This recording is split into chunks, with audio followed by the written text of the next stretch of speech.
Я, как и вы, наверное, с ностальгией, глядя на серую погоду за окном, задумываюсь, что пришла осень. Однако, я пока не определилась, что мне нравится больше.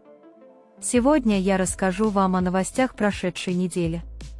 Сегодня состоялась встреча заместителя председателя правления холдинга «Байтерек» Аделя Мухамеджанова с делегацией Торгово-промышленной палаты Германии.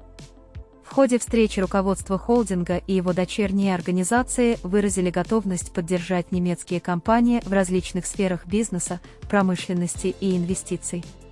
Заместитель председателя правления холдинга «Байтерек» также выступил с докладом на круглом столе с участием первого заместителя премьер-министра Романа Скляра. Портфель Фонда развития промышленности достиг 1 триллиона тенге. Фонд продолжает успешно развиваться и финансировать важные проекты, направленные на развитие обрабатывающей промышленности, поддержку производства товаров высокого качества и развитие инфраструктуры. Национальная экспортная страховая компания «Казахэкспорт» и «Форте-банк» подписали стратегические соглашения, направленные на поддержку казахстанских экспортеров и развитие международной торговли. Эти соглашения предоставят важную поддержку импортерам казахстанской продукции и отечественным экспортерам, стимулируя экспорт казахстанских товаров. 5 сентября холдинг «Байтерек» провел круглый стол на тему «Государственный язык.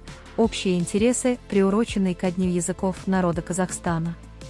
Сотрудники всех дочерних организаций холдинга активно обсуждали важность этой даты и делились опытом работы в реализации языковой политики. В конце мероприятия все дочерние организации, активно участвовавшие в праздновании Дня языков, были награждены благодарственным письмом от холдинга. Не забывайте следить за нашими последними обновлениями и интересными материалами в наших официальных социальных сетях.